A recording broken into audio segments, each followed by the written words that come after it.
Bonsoir frères et sœurs et bienvenue sur TV et Radio de Vie. Il est 20h37, heure locale, heure de Paris. Nous sommes en direct sur TV et Radio de Vie. Quelle joie de vous savoir aussi nombreux ce soir à être connectés sur nos médias afin de, n'est-ce pas, de recevoir ce que le Seigneur a prévu pour chacun de nous, chacun de vous. Merci encore pour vos prières, pour votre soutien. Voilà, donc que le Seigneur soit béni, Père. Nous bénissons ton nom pour ta grâce. Merci pour cette émission. Nous voulons, Seigneur, recevoir ton enseignement. Au nom de Yeshua, nous nous exposons à ta parole, à ta lumière. Au nom de Yeshua, notre Seigneur et Sauveur. Amen. Voilà, mes amis. Ce soir, on va partager sur une doctrine qui est capital et dans les Écritures, donc un enseignement tout simplement qui est capital, qui est indispensable, qui est important, très important pour notre salut. Il est question bien sûr de la rédemption. Voilà. Donc hier, ceux qui ont suivi un peu le direct, il y a eu, n'est-ce pas, je suis intervenu là-dessus pour davantage exposer l'évangile aux frères et sœurs qui aiment la vérité, qui aiment l'évangile. Et je tenais d'abord à dire aux frères et sœurs que nous croyons et nous continuerons à croire à l'évangile, n'est-ce pas, de Yeshua, notre Seigneur et Sauveur, l'évangile qui parle de sa mort et de sa résurrection. Nous croyons également à cet évangile qui veut que tout est gratuit dans les évangiles, n'est-ce pas? Donc le salut, Yeshua a payé un prix, mais le salut est gratuit. Et voilà, donc nous croyons également, bien sûr, à tout ce que les apôtres nous ont apporté comme message. Donc, la rédemption, qu'est-ce que la rédemption? Voilà, donc, et qu'est-ce que la rançon? Et on va essayer d'expliquer tous ces termes-là pour la bonne compréhension des frères et sœurs. C'est quoi le rachat? C'est quoi la rédemption? C'est quoi la rançon, n'est-ce pas? Selon les Écritures. Et on essayera de voir aussi selon le dictionnaire Larousse pour la bonne compréhension. Voilà. Donc, nous savons que selon les Écritures, la rédemption, c'est quoi? C'est justement le fait que Yeshua, notre Dieu, n'est-ce pas, a payé le prix, n'est-ce pas, très très fort pour notre délivrance, pour notre salut, pour notre restauration, notre guérison. Et il a payé une rançon. Et donc on va d'abord définir, si l'équipe technique peut nous aider pour nous trouver la définition de la rançon selon le dictionnaire Larousse. Et voilà. Et voilà. Et ensuite, on va l'expliquer selon les Écritures. Donc, voilà, l'équipe se prépare pour ça, il n'y a pas de problème. On va d'emblée prendre l'épître qui constitue, selon les réformateurs, Calvin, Luther, tout ça, et qui constitue la cathédrale, n'est-ce pas, de l'Évangile. Et c'est-à-dire l'épître de Paul aux Romains. Hein, l'épître de Paul aux Romains. Nous sommes dans Romains chapitre 7. Romains chapitre 7. Et nous lisons, n'est-ce pas, à partir du verset 13. Romains chapitre 7, à partir du verset 13. Ce qui est bon a-t-il donc été pour moi une cause de mort? Nullement. Mais le péché, afin qu'il parût péché, m'a causé la mort par le bien, afin que par le commandement, le péché apparaisse excessivement péché. Nous savons en effet que la loi est spirituelle, mais moi, je suis charnel, vendu au péché. Vendu au péché. Vendu au péché. Voilà, donc, selon cette parole-là, selon ce verset, les hommes, tous les hommes, quels qu'ils soient, d'où qu'ils viennent, qu'ils soient noirs, blancs, jaunes, rouges, qu'ils soient arabes, qu'ils soient métis, qu'ils soient petits et grands, riches et pauvres, tous les hommes sans exception sont vendus au péché. C'est ce que les Écritures nous disent. Voilà. Alors, Et donc ici, le verbe vendre, n'est-ce pas, fait allusion en fait à un esclave qui est vendu, à une personne qui est vendue comme esclave. Donc, Paul nous apprend que tous les hommes sont, n'est-ce pas, esclaves. Esclaves de quel maître? Esclaves du péché. Donc, nous comprenons d'emblée, n'est-ce pas, parce que quand on parle de la rédemption, tout ça, donc on parle du rachat, de la rançon qui doit être payée pour libérer les gens et les hommes. Alors ici, bien sûr, on nous dit que le maître à qui les hommes sont vendus, c'est le péché. D'accord? C'est le péché. Et donc, Paul dit qu'il était vendu au péché. Donc, j'insiste là-dessus. C'est important, mes amis, de le souligner. Et voilà. Et donc, on va, n'est-ce pas, prendre un autre passage dans Matthieu chapitre 13. Matthieu 13, verset 48. 46. Matthieu 13, 46. Quelqu'un pourra nous le lire rapidement. Matthieu 13, 46. Voilà. Et, en fait, c'est le même mot grec utilisé pour parler du verbe vendre, hein, donc de la vente qui a eu lieu. Donc, voilà. Et 13, 46, pardon. Et voilà, donc à partir du verset 45 pour la bonne compréhension. Donc Matthieu 13, 45 et 46. Le royaume des cieux est encore semblable à un marchand qui cherche de bonnes perles. Il a trouvé une perle de grand prix et il est allé vendre tout ce qu'il avait et l'a acheté. Voilà. Donc là, on nous dit ici, en fait le verbe vendre ici, c'est le même terme grec utilisé dans Romains chapitre 7, verset 14. Voilà. Donc, et la plupart des verbes, donc en fait dans tout le testament de Yeshua, à chaque fois que vous avez, ou dans les 4 évangiles, à chaque fois que vous avez le verbe vendre, en fait c'est un rapport avec ce terme grec utilisé dans Romains chapitre 7, verset 14. Et Paul dit qu'il a été vendu. Donc, comme toi, comme moi, hier, nous sommes bien sûr rachetés, nous sommes délivrés par le Seigneur. Donc d'emblée, nous comprenons que le maître de tous les pécheurs, de toutes les personnes qui n'ont pas encore donné leur vie à Yeshua, leur maître s'appelle le péché. D'accord? Le péché. C'est très important de le souligner parce que la rédemption, c'est le rachat d'un esclave. D'accord? Et nous étions esclaves du péché. Alors, on va d'abord définir quelques termes, notamment la rançon. Hein? Donc, est-ce que c'est possible d'avoir ce terme-là sur l'écran? C'est pas possible. Et si c'est pas possible, c'est pas grave. Et donc, voilà, la rançon, c'est quoi? Donc, selon le dictionnaire, bien sûr, Larousse, c'est une somme d'argent exigée pour la délivrance de quelqu'un retenu illégalement prisonnier. D'accord? Voilà, donc c'est une somme d'argent exigée pour la délivrance de quelqu'un retenu illégalement prisonnier. Donc, prise d'otage, enlèvement, tout ça.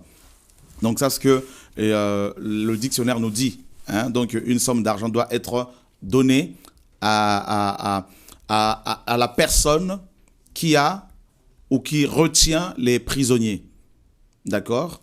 Donc, la rançon est une somme d'argent exigée par la personne qui retient captifs les prisonniers. Donc, c'est à cette personne-là qui doit recevoir la rançon. Ça, ce que le monde nous dit, ce que le dictionnaire de Larousse nous dit. C'est le maître, c'est celui qui détient les captifs qui reçoit la rançon. Mais dans la Bible, ce n'est pas le cas. Ce n'est pas le cas. Parce que dans la Bible, n'est-ce pas, la rançon ou le rachat ne peut, n'est-ce pas, être opéré que par la personne qui est, n'est-ce pas, de la même famille que les prisonniers.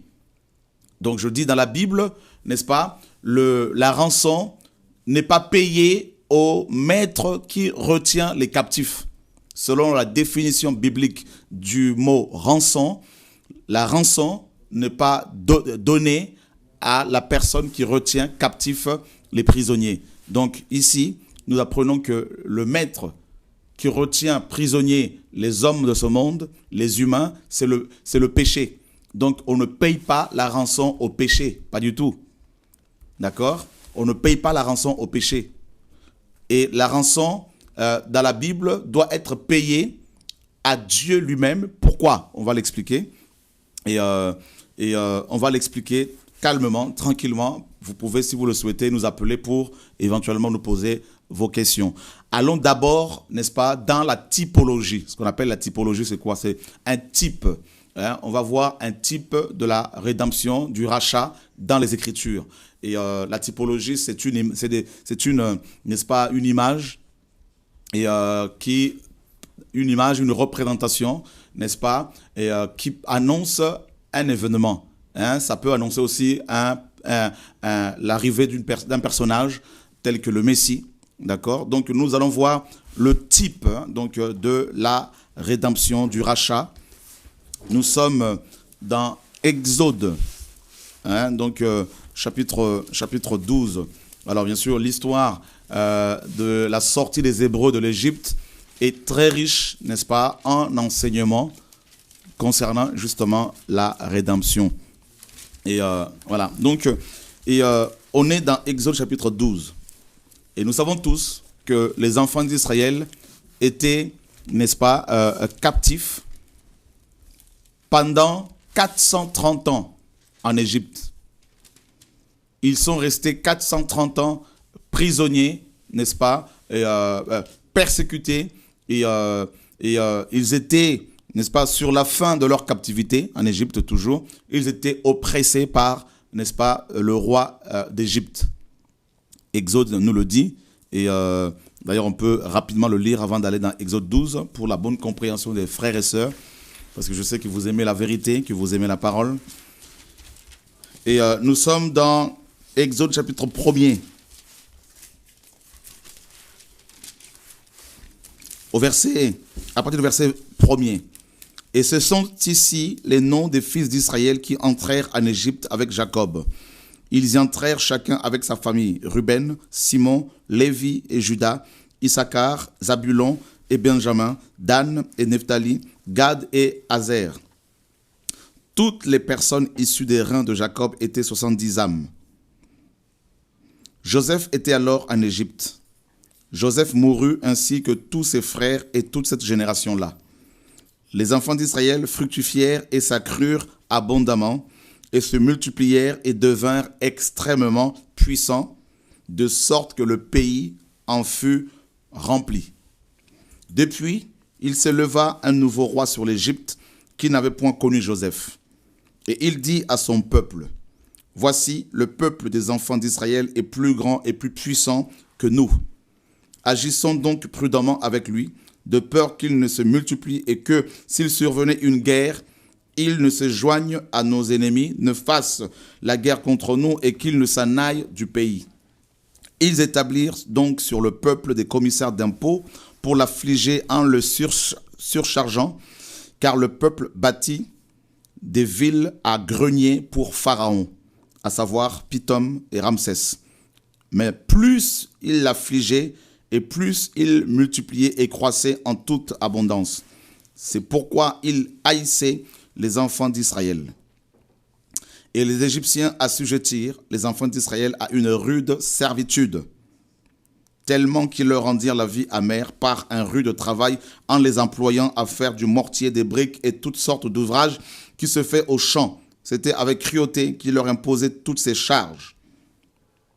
Et donc on voit ici bien, mes amis, que les Hébreux en Égypte étaient esclaves. Rappelez-vous bien que la rédemption, n'est-ce pas? La rédemption, c'est la délivrance, n'est-ce pas? Par le paiement d'une rançon. C'est ça la rédemption. La rédemption égale la délivrance par le paiement d'une rançon. D'accord? Et une rançon est une somme d'argent exigée par une personne qui détient des captifs, qui détient des hommes et des femmes captifs. Donc la rédemption, je me répète, est la délivrance par le paiement d'une rançon. D'accord? C'est ça là, c'est tout simplement ça la rédemption, la délivrance par le paiement d'une rançon. Et la rançon, c'est quoi? C'est une somme d'argent exigée par la personne qui détient les captifs, hein, donc qui détient des captifs. Or, ici, nous voyons que les captifs étaient tous originaires, n'est-ce pas, d'Hébreux, donc originaires d'Abraham, descendants, pardon, d'Abraham. Ces captifs étaient tous, mes amis, hébreux, voilà. Et leur bourreau, leur maître, c'était Pharaon. Et il fallait maintenant, mes amis, délivrer ce peuple. Ils étaient captifs, Pharaon était leur maître, leur bourreau, leur, mes amis, tortionnaire. Et ce peuple avait besoin de la délivrance, c'est-à-dire de la rédemption, du rachat. Et, mes amis, Dieu va se servir d'un libérateur. D'accord?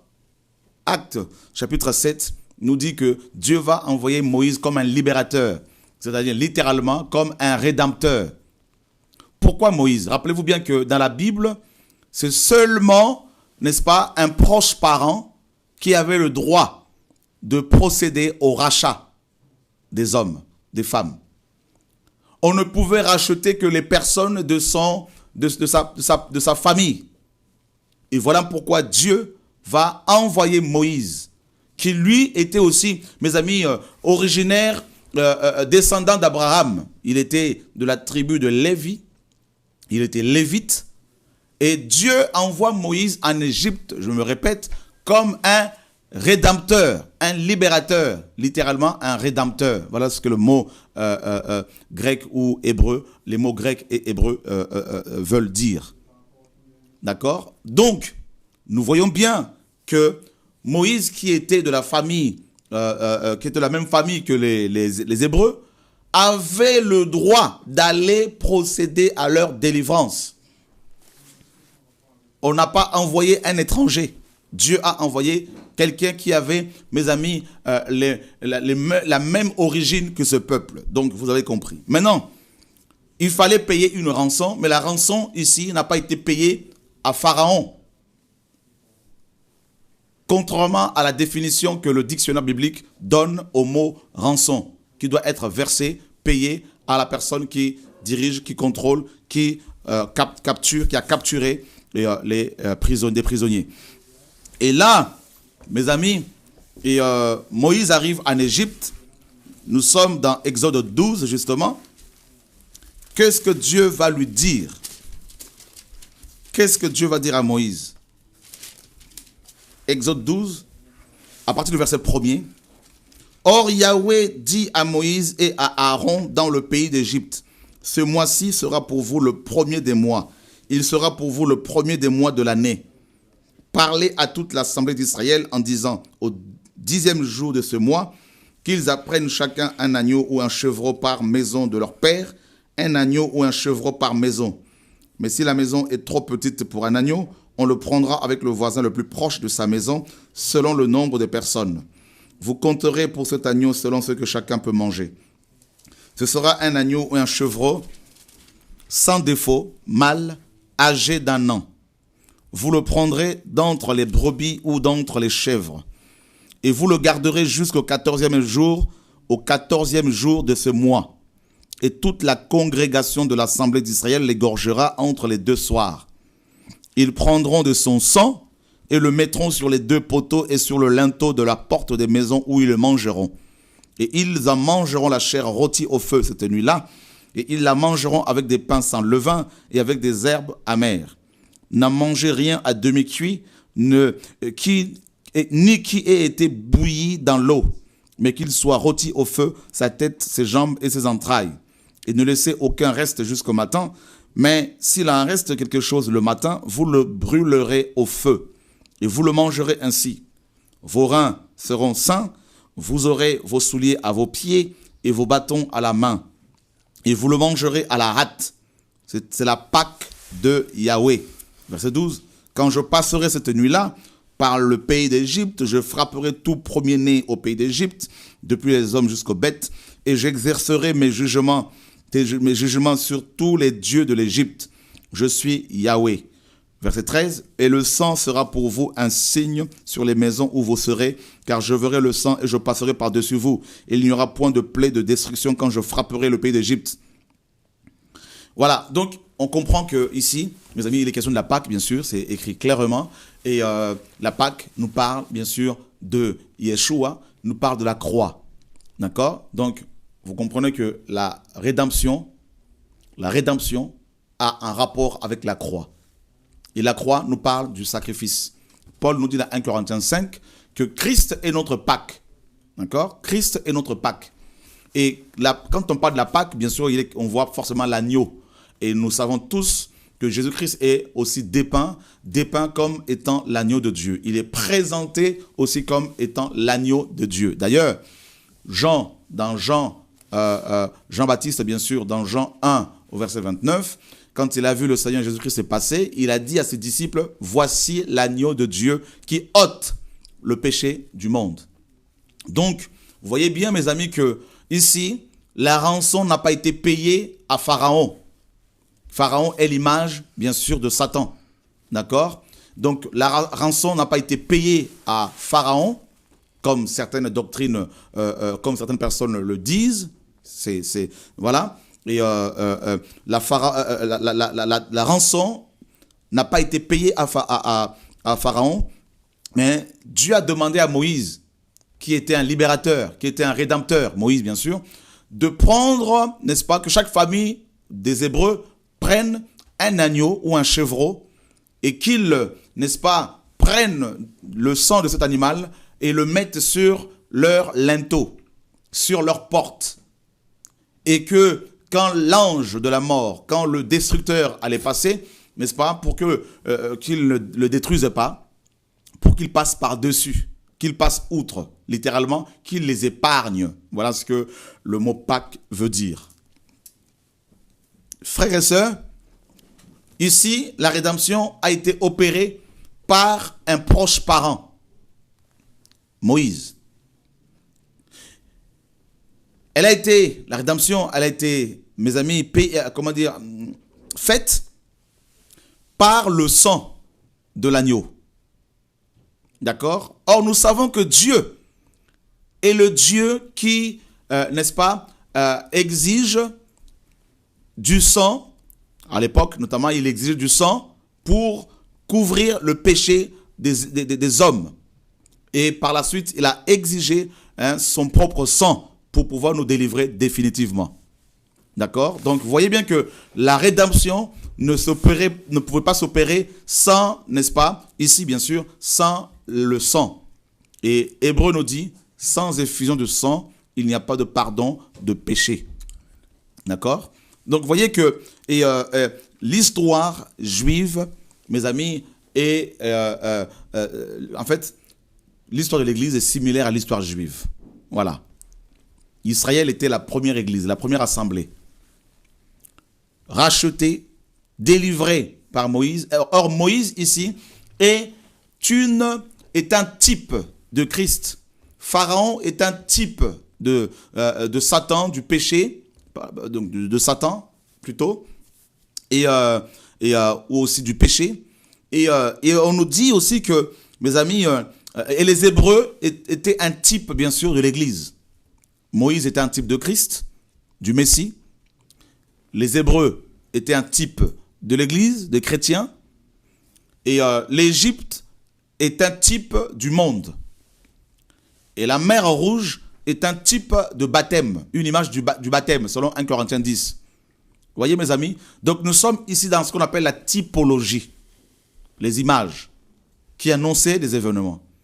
Donc, tout ça, cette histoire notamment, que nous venons de lire dans Exode 1, Exode 12, donc l'histoire des Hébreux en Égypte, leur délivrance, notamment, cette histoire, mes amis, était une préfiguration, une image de la délivrance que les chrétiens ont reçue de la part de Yeshua. Moïse ne disait-il pas, dans Exode 18, n'est-ce pas, 15, que Yahweh Dieu, notre Seigneur, vous suscitera parmi vos frères un prophète comme moi, et vous l'écouterez. Et celui qui ne l'écoutera pas sera retranché d'Israël. Donc on voit bien que Moïse parlait du prophète de l'Exode, d'un prophète qui allait venir pour pouvoir libérer de nouveau les hommes. Et donc je me répète, l'Égypte c'est l'image du monde. Les Hébreux étaient une préfiguration en même temps de l'Église. Et Pharaon représentait bien sûr le mal, le péché. Moïse préfigurait le Messie, le libérateur, le rédempteur, Yahweh Dieu lui-même. Et parce que Moïse était descendant d'Abraham, il pouvait prétendre bien sûr racheter ses frères et sœurs. Et mes amis, on connaît aussi l'histoire de Ruth. L'histoire de Ruth, la Moabite, qui a été épousée après la mort de son mari, qui a été, n'est-ce pas, qui a épousé Boaz. Boaz, qui était parent, n'est-ce pas, du feu mari, n'est-ce pas, de Ruth, du défunt mari de Ruth. Parce que Boaz était de la famille du mari de Ruth, qui était décédé, il pouvait prétendre prendre cette femme en mariage. Voilà. Donc, Ruth a été rachetée. D'accord ? Elle a été rachetée. Ruth a été rachetée et elle est devenue, de ce fait, l'ancêtre du Messie. Voilà. Et on peut le voir rapidement dans Ruth. Hein. Voilà. Donc, Ruth, chapitre 4. Ruth chapitre 4, verset 1er. Ruth chapitre 4, verset 1er. Boaz donc monta à la porte et s'y assit. Et voici celui qui avait le droit de rachat et dont Boaz avait parlé passa. Boaz lui dit, « Ah, toi, un tel, détourne-toi et assis-toi ici. » Et il se détourna et s'assit. Et Boaz prit 10 hommes d'entre les anciens de la ville et leur dit, « Asseyez-vous ici. » Et ils s'assirent. Puis il dit à celui qui avait le droit de rachat, « Naomi, qui est revenue de la terre de Moab, a vendu la parcelle qui appartenait à notre frère Elimelech. Et moi, je me suis dit qu'il fallait t'en informer et te dire à qui est là, en présence de ceux qui sont ici, hein, assis, et en présence des anciens de mon peuple. Si tu veux la racheter par le droit de rachat, rachète-la. Mais si tu ne veux pas la racheter, déclare-le-moi afin que je le sache. Car il n'y a pas d'autre que toi qui ait le droit de rachat, et moi je suis après toi. » Il répondit, « Je racheterai. » Et Boaz dit, « Le jour où tu accueilleras le champ de la main de Naomi, tu l'accueilleras aussi de Ruth, la Moabite, femme du défunt, pour maintenir le nom du défunt dans son héritage. Et celui qui avait le droit de rachat dit, « Je ne puis pas racheter pour mon compte, de peur de détruire mon héritage. Prends pour toi le droit de rachat, car je ne puis pas le racheter. » Autrefois, en Israël, pour confirmer une affaire quelconque relative à un rachat ou à un échange, l'homme ôtait son soulier et le donnait à son parent. C'était là, en Israël, un témoignage qu'on cédait son droit. Et par la suite, bien sûr, Boaz a fini par épouser Ruth. Donc, vous voyez bien que si Boaz a épousé Ruth, c'est parce qu'il était, donc Boaz, il était, n'est-ce pas, le parent, hein, donc un des parents du défunt mari de Ruth. Et voilà. Et les Écritures présentent Yahweh comme le Rédempteur. Nous sommes dans Ésaïe, si quelqu'un peut nous le lire. Ésaïe 48, verset 17. Hein, donc, on va juste prendre ce passage-là. Ésaïe 48, verset 17. Donc, Ésaïe 48, verset 17.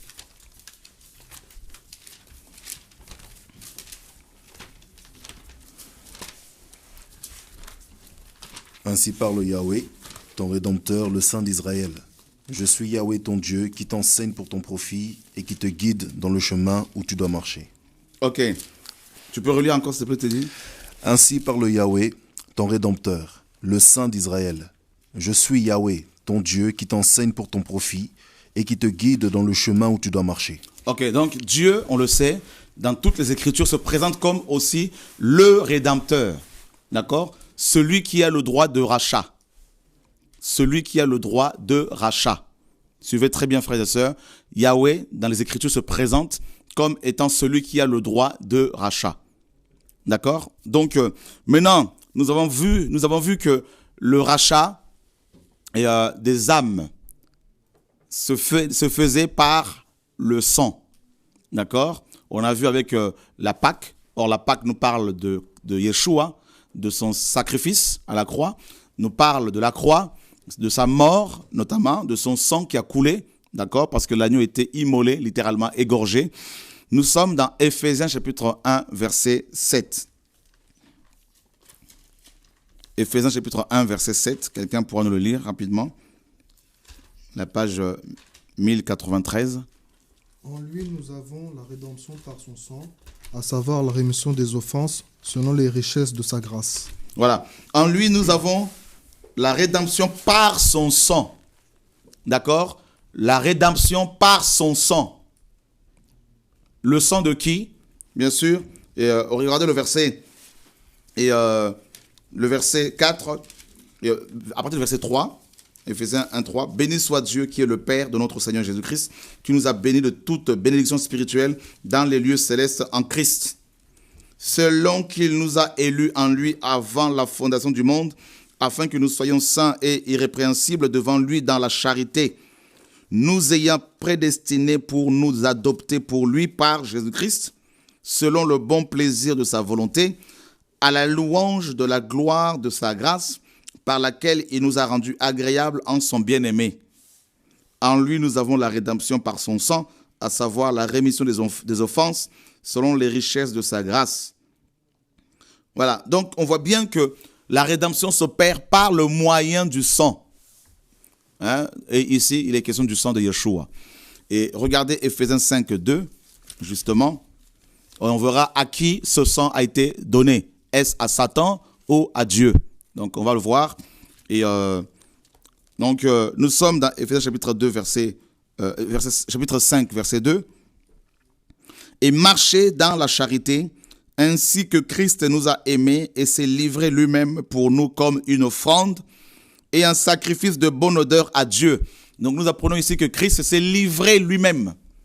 D'accord? Donc, il s'est livré lui-même à qui? Non à Satan, mais à Dieu. Donc, Christ homme, bien sûr, parce que Dieu, le Seigneur est 100% homme et 100% Dieu. Et en tant que, il n'est pas mort en tant que Dieu, il est mort en tant qu'homme. D'accord? Donc, on voit bien qu'il s'est livré lui-même à Dieu.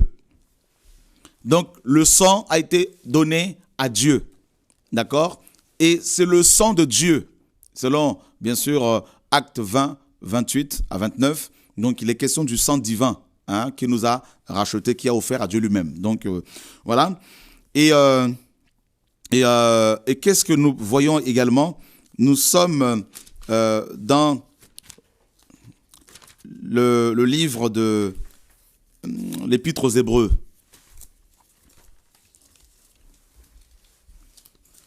Hébreux, chapitre 9. Merci Seigneur pour ta parole. Hébreux chapitre 9. On lira à partir du verset 11. Mais Christ est venu comme grand prêtre des biens à venir. Il a traversé un tabernacle plus excellent et plus parfait qui n'est pas un tabernacle construit de main d'homme, c'est-à-dire qui n'est pas de cette création. Et il est entré une fois pour toutes dans le Saint des Saints, non avec le sang des veaux ou des boucs, mais avec son propre sang, après avoir obtenu une rédemption éternelle. Donc, il est question de la rédemption toujours. Donc, après sa résurrection, le Seigneur est monté, nous dit la parole de Dieu, il est monté au ciel, n'est-ce pas, frères et sœurs, présenté, bien sûr, en esprit, il est monté, présenter son propre sang. À quel endroit? Dans le Saint de Saints. Si vous lisez Lévitique 16, c'était le 10 du mois de Tsri, ou le mois de Tamim, le 7e mois dans le calendrier hébraïque, le calendrier, mes amis, religieux. C'était au 7e mois, au mois de Tanim, le 7e mois, que le grand prêtre entrait dans le Saint de Saints. C'était le seul jour de l'année, le 10 du mois de Tamim, ou le mois de Tsri. Et c'était ce jour-là, donc le 10 du 7e mois, que le grand prêtre entrait dans le Saint de Saints pour, n'est-ce pas, offrir des sacrifices. À quel endroit? C'était le sang, n'est-ce pas, de cet animal était versé sur le propitiatoire, c'est-à-dire le couvercle de l'arche. On l'appelait le propitiatoire, hein, donc pour faire la propitiation. Le terme exact de la propitiation, donc il y en a qui utilisent l'expiation, mais c'est plus la propitiation, c'est le propitiatoire, donc le couvercle, et c'est là-dessus que le sang était versé. Or, la propitiation veut dire quoi, hein? Donc c'est tout simplement l'apaisement, hein? Donc ce mot signifie simplement apaiser. Lorsque le sang était versé sur ce couvercle, la colère de Dieu était apaisée envers les hommes. D'accord? Et Christ, justement, a obtenu pour nous une rédemption éternelle et non provisoire comme Moïse. Une rédemption éternelle. Pourquoi? Parce qu'il a présenté son sang au ciel dans le Saint de Saints et non devant le diable. D'accord? Vous avez compris que nous étions vendus au péché. Et si le diable dominait sur nous, c'est parce que notre maître, c'était le péché. Vendu au péché. Et qui nous a vendus au péché? Eh bien, frères et sœurs, c'est Adam qui s'est vendu lui-même. Et il nous a tous vendus parce que Romains 8 nous dit que la création a été soumise à la vanité. Par qui? Par Adam, le premier homme. Et Satan dira dans Luc 4 et dans Matthieu 4, surtout Luc 4, il dira au Seigneur, il va demander au Seigneur de l'adorer en lui montrant, après lui avoir montré tous les royaumes de ce monde. Et il dira au Seigneur, je te donnerai la gloire de tous ces royaumes, car elle m'a été donnée et je la donne à qui je veux. Donc Satan même, mes amis, reconnaît, dit clairement que le monde lui a été donné par quelqu'un. Et ce n'est certainement pas par Dieu, c'était par le premier, n'est-ce pas, dirigeant du monde, c'est-à-dire Adam. Le premier homme à qui Dieu avait donné la gestion de la terre. En péchant, en désobéissant au Seigneur, il s'est vendu au péché et il a vendu tous ses descendants. Voilà pourquoi Romains chapitre 6 et Romains chapitre 3, 23 nous dit, mes amis, on va le lire, hein. Donc Romains 3, 23. Merci Seigneur pour ta parole. Donc, Paul, quand il dit qu'il a été vendu au péché, bien sûr, Adam a vendu toute la terre, hein, donc ainsi que ses habitants au péché. Romains 3, 23 nous dit que tous ont péché, n'est-ce pas, et n'atteignent pas la gloire de Dieu. Et dans Romains 6, 23, donc c'est le passage plutôt que je voulais lire, Romains 6, 23, et la parole nous dit ceci, « Car le salaire du péché, c'est la mort, mais le don gratuit de Dieu, c'est la vie éternelle par Jésus-Christ, notre Seigneur. » Et dans Romains 5 et 14, il est dit ceci, « Mais la mort a régné depuis Adam jusqu'à Moïse, même sur ceux qui n'avaient pas péché par une transgression semblable à celle d'Adam, lequel est la figure de celui qui devait venir. » Donc, le péché s'est étendu sur tous les hommes, voyez, à cause d'Adam, ça vous le savez déjà. Donc, c'est Adam, le premier homme, qui a vendu l'humanité au péché. Qui a vendu l'humanité au péché. Et rappelez-vous bien aussi que Dieu lui-même aussi livre les gens à leur sens réprouvé. Dieu lui-même aussi livre les gens à l'esprit d'égarement. N'est-ce pas? Donc on le voit dans 2 Thessaloniciens chapitre 2. Parce que ces hommes n'ont pas reçu l'amour de la vérité pour être sauvés, aussi Dieu leur envoie-t-il une puissance d'égarement afin qu'ils croient au mensonge. Voilà. Donc on voit bien que, et même dans Romains chapitre 1er, Dieu lui-même livre aussi les hommes, n'est-ce pas? Et comme Paul pouvait dire également qu'il avait livré Alexandre, le forgeron, à Satan. D'accord? Donc, Satan, le péché est devenu le maître des hommes parce que Adam, notre ancêtre, nous a vendus. D'accord? A cédé, a désobéi au Seigneur. Or, notre véritable maître, ce n'est pas le péché. Parce que c'est Dieu qui nous a créés. C'est lui notre véritable maître. D'accord? Et Satan se sert maintenant de la désobéissance d'Adam et Ève pour manipuler les hommes, pour les écraser, pour devenir leur maître, n'est-ce pas? Et mais sinon, mes amis, à la base, c'était Dieu qui était notre maître. Et qu'est-ce que nous apprenons ici, dans Hébreux chapitre 9? Nous apprenons que le sang de Yeshua, qui est le sang de Dieu, parce que Yeshua est Dieu, a été offert dans le Saint de Saints, au ciel, dans le Saint de Saints, là où il y a la gloire de Dieu. Et c'est là que ce sang a été offert, n'est-ce pas, après avoir obtenu pour nous une rédemption éternelle. Et qu'est-ce que nous apprenons?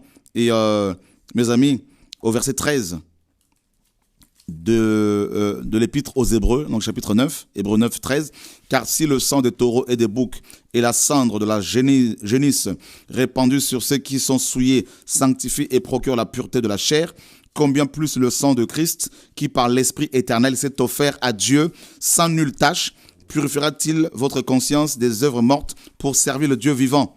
Donc on voit bien que là encore, selon les Écritures, Christ s'est offert à Dieu. Christ en tant qu'homme, il s'est offert à Dieu. Donc on voit bien, mes amis, qu'il n'a pas payé la rançon à Satan, ni au péché, il a payé la rançon à Dieu. Maintenant, pourquoi Dieu avait-il besoin d'une rançon? Là, parce que vous me direz, logiquement, la rançon est payée au maître, à celui qui emprisonne les autres, les hommes. Mais pourquoi la rançon ici doit être payée, a été payée, je dirais plutôt parce que ça a été déjà fait, elle a déjà été accomplie, cette, mes amis, rançon. Pourquoi cette rançon a-t-elle été payée à Dieu et non au péché qui est le maître des hommes? Eh bien, c'est simple. Parce que il y a une loi dans les Écritures, appelée la loi du talion. Œil pour œil, dent pour dent. Tu tues, on doit te tuer. Tu coupes la main de quelqu'un, la main gauche, on doit te couper la main gauche. D'accord? Ça, c'est la loi que Moïse a reçue de la part du Seigneur. Et cette loi nous révélait la justice de Dieu. Dieu est juste. Celui qui tuait était tué. Celui qui égorgeait les gens, on l'égorgeait. C'est cela la justice. L'équilibre. Maintenant, l'exigence, ou je dirais les exigences de la justice divine sont telles que aucun homme ne pouvait, n'est-ce pas, y répondre. Aucun homme ne pouvait répondre aux exigences de la justice divine. Je prends un exemple. Quand la loi morale a été révélée aux hommes, tu ne tueras pas, tu ne voleras pas. Romains nous dit ceci, Paul dit que quand la loi a été révélée, n'est-ce pas, la condamnation est venue. Parce que la loi dit tu ne dois pas convoiter. Or, il est impossible à un homme qui n'est pas assisté par le Saint-Esprit de ne pas convoiter. Voyez, c'est impossible. Personne ne pouvait, n'est-ce pas, ne pouvait obéir à la loi de Dieu, la loi morale. Tu ne tueras pas, tu ne voleras pas, tu ne convoiteras pas. Personne ne peut obéir à ces lois sans l'aide de Dieu. D'accord? Voilà pourquoi il fallait maintenant une rançon pour que les esclaves que nous étions au péché, parce qu'on péchait tout le temps parce qu'on ne pouvait pas ne pas pécher. Maintenant, il fallait une rançon, c'est-à-dire Dieu, sa justice réclamait du sang pur qui pouvait nous nettoyer et nous amener, n'est-ce pas, à la hauteur, au niveau de la justice de Dieu. Et seul le sang de Dieu était capable de nous purifier, de nous délivrer. Et voilà pourquoi, mes amis, c'est à Dieu lui-même que la rançon devait être payée. Pourquoi? Il fallait un coupable. Celui qui tue, on doit le tuer. Celui qui vole, on doit aussi le voler. Alors, Dieu se dit, comme les hommes sont condamnés à cause de leur péché, étant donné qu'ils sont tous héritiers, descendants d'Adam et Ève, Ils ont reçu leurs semences pourries, polluées, leur sang pollué. Alors, sur terre, il n'y a aucun homme capable de délivrer les humains. Dans le ciel, à part moi, il n'y a personne parce que les anges sont des esprits. Moi-même, je suis l'esprit suprême, donc Dieu. Il a dit, maintenant, pour racheter les humains, il faut être leurs parents, être semblable à eux. Or, au ciel, il n'y a personne qui soit semblable aux humains. Parce que tous, au ciel, nous sommes purs, saints, des esprits. Et Dieu dit, je dois devenir comme les hommes. Voilà pourquoi Dieu est devenu homme, pour être comme nous, pour être notre parent. Il n'est pas devenu un lézard pour sauver les hommes. Non, il fallait, pour la rédemption, il faut être parent de la même famille que les gens que tu veux délivrer. C'est pour cela qu'il est devenu homme. 1 Timothée 3,16 nous dit, et sans contredit, le mystère de la piété est grand. Dieu a été manifesté en chair. C'est pour cela que Emmanuel est venu. Il est devenu comme toi, comme moi. Il est né comme tout le monde, sauf que il n'y avait pas le concours de l'homme. D'accord? Conçu par le Saint-Esprit. Et il est resté 9 mois dans le ventre de cette femme, de Marie, comme tous les humains. Il est né comme tout le monde. Il a grandi comme tout le monde. Il a paru comme un vrai homme, nous dit Philippiens 2. On pouvait le toucher, il pouvait se fatiguer, il pouvait pleurer, il pouvait manger, il pouvait dormir. D'accord? Il a accepté les limitations physiques, les limites physiques. Il pouvait se fatiguer selon Jean 4.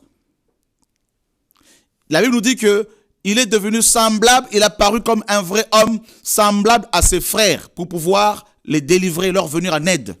Il ne nous a pas sauvés en tant que Dieu, il nous a sauvés en tant qu'homme.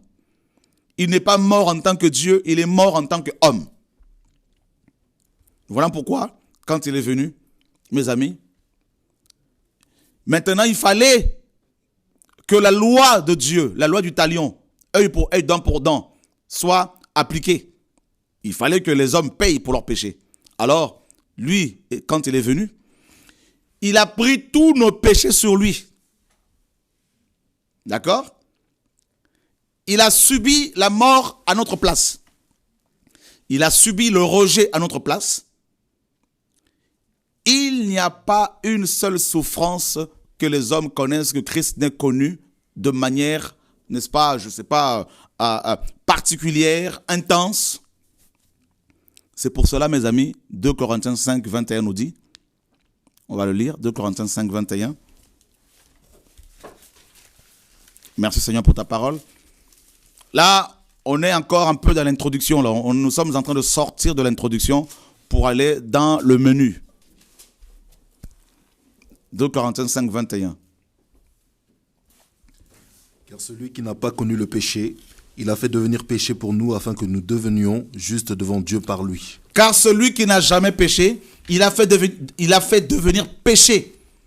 Christ est devenu péché et non pécheur. Parce qu'il n'a jamais péché.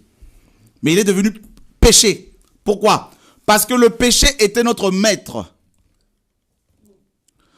Or, pour nous racheter, il aurait fallu qu'il soit péché comme le péché. D'accord? Tout en versant son sang pur dans le ciel là-bas. En présentant son sang dans le Saint de Saints. Donc, il est devenu péché. Il a pris notre place. Ésaïe 53 nous dit, le châtiment qui nous donne la paix est tombé sur lui.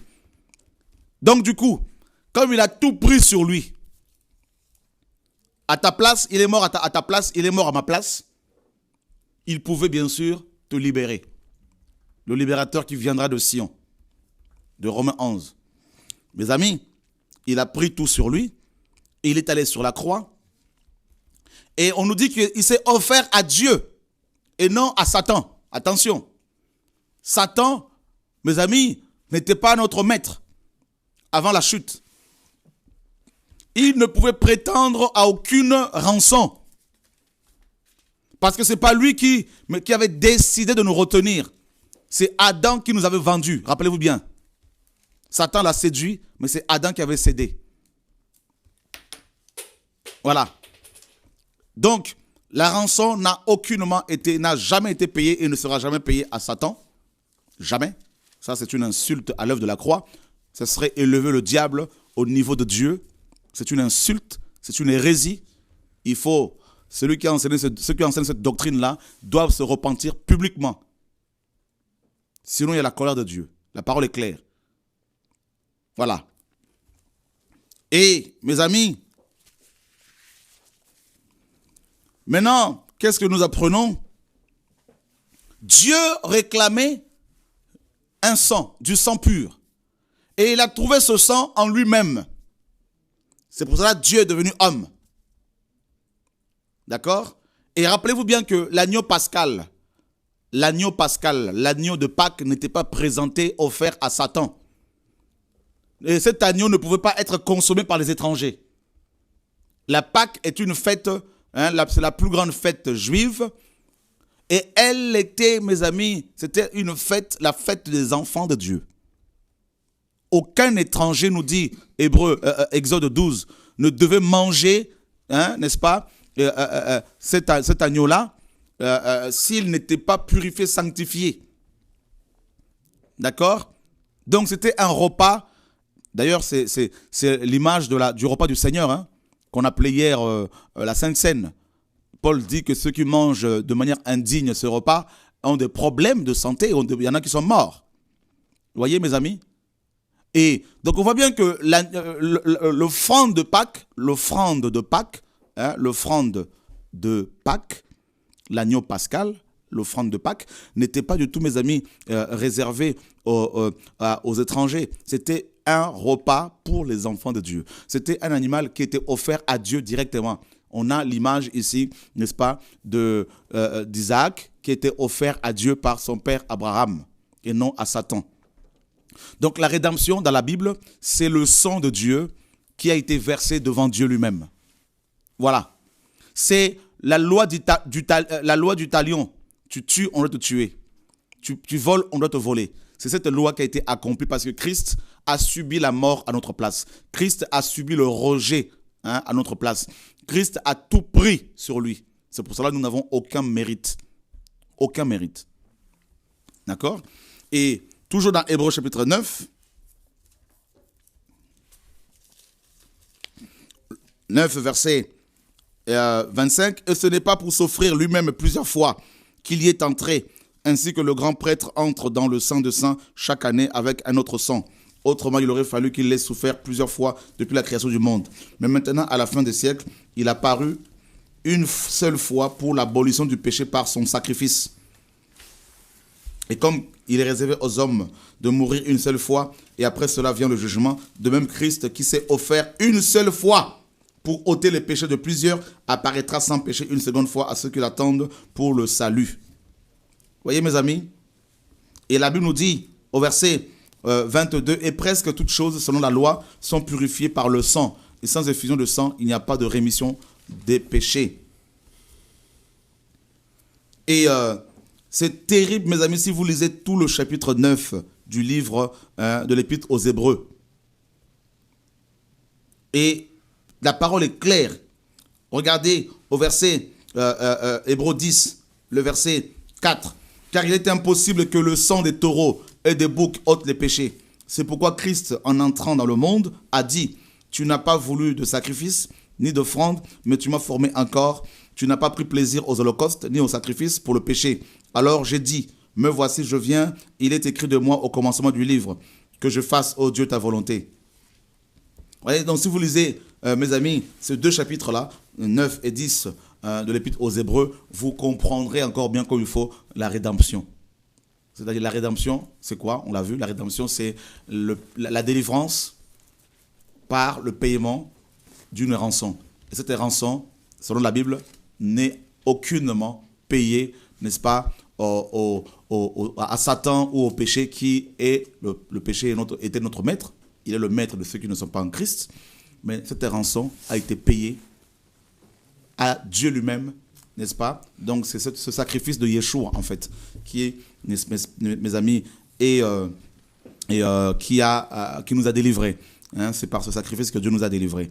Maintenant, Paul utilise 3 termes grecs pour parler de la rédemption, pour parler du rachat, d'accord? Pour parler de notre délivrance. Et je vais me lever pour pouvoir écrire ces 3 termes. On en a parlé rapidement hier. Voilà. Là, on rentre encore dans le vif du sujet. Alors, on va nous aider avec la caméra. Le premier terme, c'est agorazo. Agorazo. Et ça, c'est le premier terme que nous avons, qui signifie simplement acheter. D'accord? Et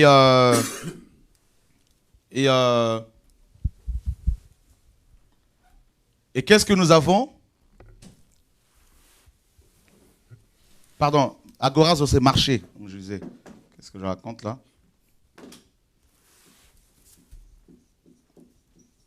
Donc, acheter au marché. Hein? Donc, acheter au marché, voilà. Acheter au marché. Et acheter au marché.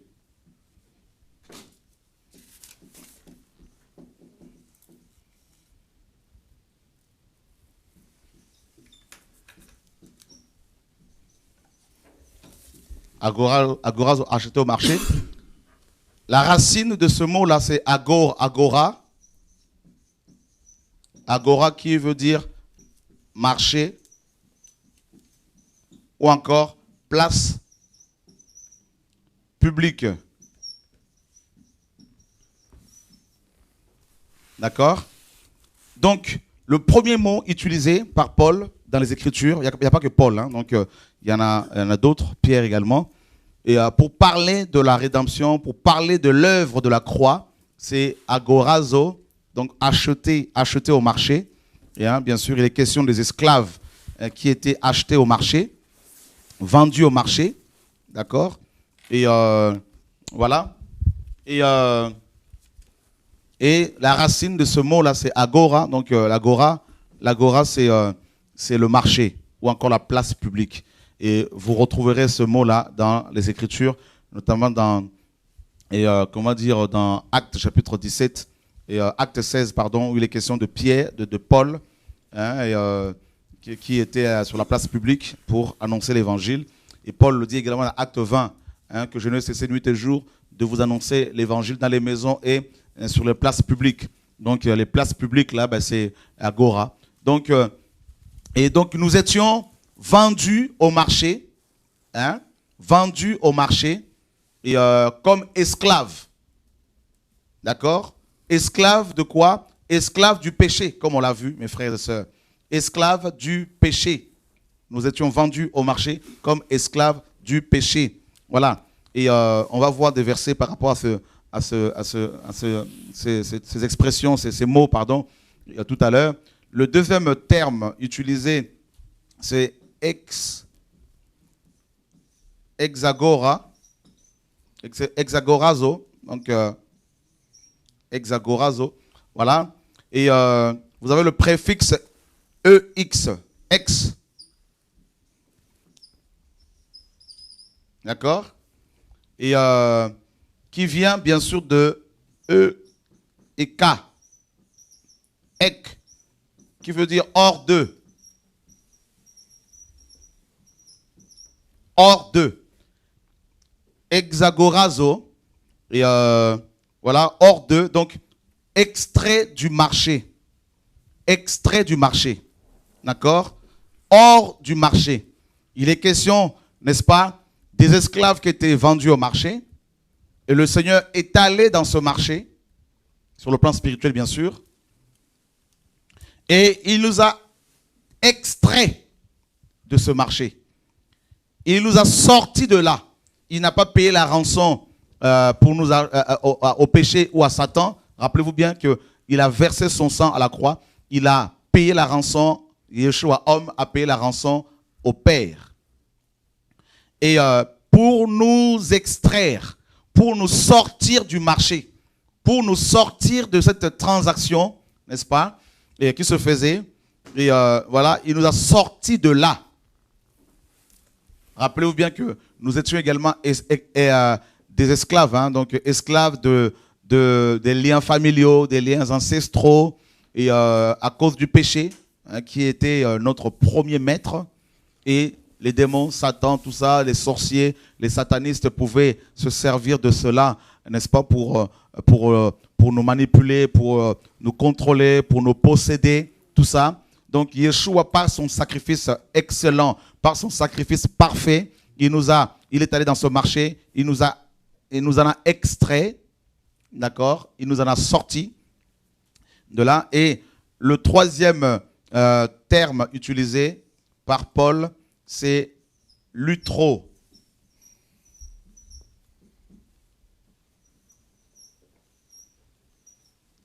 Lutro, qui veut dire, donc là, hors du marché, hein, hors du marché, hexagora, donc hors du marché, et lutro, c'est racheter. D'accord? Racheter et délivrer. D'accord? Il vient au marché, donc agorazo, hein, agorazo, et où nous étions vendus, d'accord?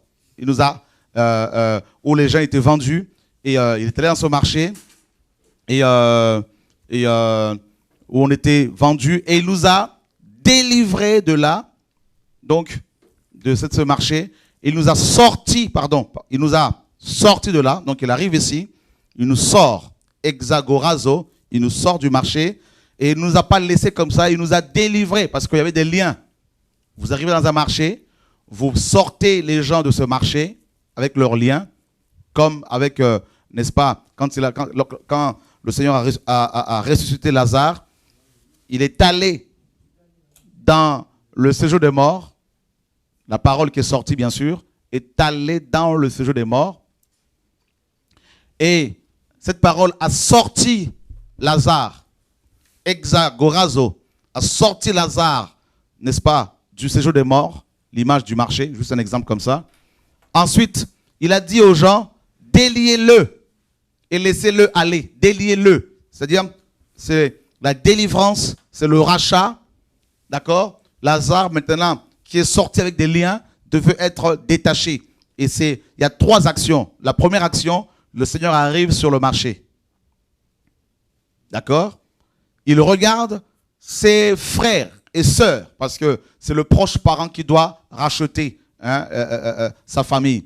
Donc il arrive sur le marché, il nous a localisés. Nous étions là, liés, avec des liens familiaux, des liens ancestraux, vendus, n'est-ce pas, par notre maître, c'est-à-dire le péché, manipulés par des démons, par le diable, par des sorciers de nos familles, par d'autres sorciers. Et le Seigneur, une fois qu'il nous a localisés, il nous a sortis de ce marché. Donc, hexagorazo, d'accord? Hexagorazo. Et troisièmement, c'est lutro, c'est-à-dire racheter, n'est-ce pas? Délivrer, hein, affranchi, hein, de toutes sortes de liens, tout ça. Donc, vous voyez, il y a trois actions. Et on peut retrouver ces trois actions, comme je vous l'ai signifié, lors de la résurrection de Lazare. Le Seigneur est arrivé devant la tombe de Lazare, il a parlé, Lazare sort. La parole qui est sortie là, la parole est allée dans le séjour des morts où était Lazare. Parce que son corps était dans la tombe, mais son esprit, son âme était dans le séjour des morts. D'accord? Parce que le ciel n'était pas encore ouvert à l'époque. Et la parole est allée chercher Lazare dans le séjour des morts, son esprit. Et ça c'est l'image du marché. Et là, la deuxième action par rapport à Lazare, c'est la sortie, hexagorazo, la sortie de la tombe. Et la troisième action, c'est le rachat, c'est-à-dire c'est l'utro, hein, ou l'utro, c'est le détachement des liens. Voyez, frères et sœurs, et ça c'est magnifique, l'œuvre, c'est beau, l'œuvre que le Seigneur a accomplie, la rédemption de nos âmes. Et regardez, nous sommes dans 1 Pierre chapitre 1, verset 18. 1 Pierre chapitre 1, verset 18.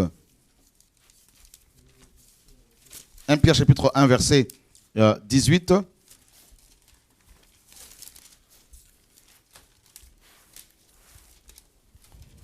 Est-ce que quelqu'un peut nous le lire? 1 Pierre 1, 18. Sachant que ce n'est pas par des choses corruptibles comme l'argent ou l'or que vous avez été rachetés, de votre vaine manière de vivre que vos ancêtres vous ont transmise. Voilà. Voyez ici, Paul dit que nous avons été rachetés. Comme Pierre, pardon. Et le verbe racheter vient du grec lutro. D'accord? Vient de lutro, ici, lutro. Et lutro veut dire racheter ou encore délivrer après, n'est-ce pas, le paiement d'une rançon. C'est ce que le grec veut dire. Délivrer après le paiement d'une rançon. Et ça, c'est magnifique.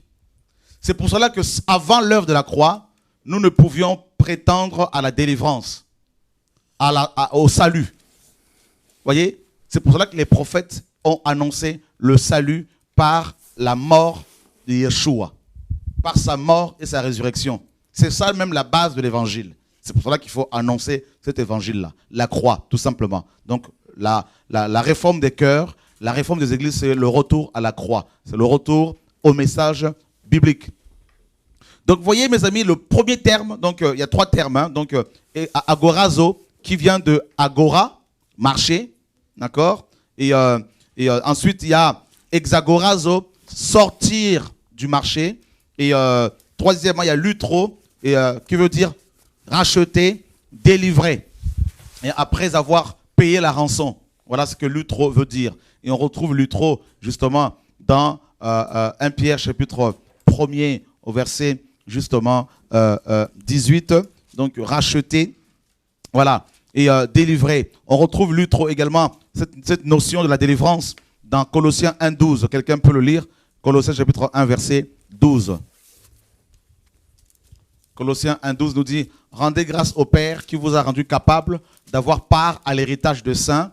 Il nous a délivrés de la puissance des ténèbres et nous a transportés dans le royaume de son Fils, en qui nous avons la rédemption et la rémission de nos péchés. » Voyez, en qui nous avons la rédemption et la rémission ou le pardon de nos péchés. Donc, voyez bien que nous avons été délivrés. On a été délivrés. Les chrétiens sont délivrés. Ça, vous le savez. Ils ne doivent plus, mes amis, s'ils craignent Dieu, ils ne doivent plus chercher des gens pour leur imposer les mains et recevoir la délivrance. Voilà, à moins qu'ils fassent n'importe quoi avec leur vie, leur salut. Donc, on retrouve lutro, c'est dans les Écritures, donc comme on l'a vu. Ensuite, nous allons dans Romains chapitre 3. Romains chapitre 3, verset 23 au verset 24.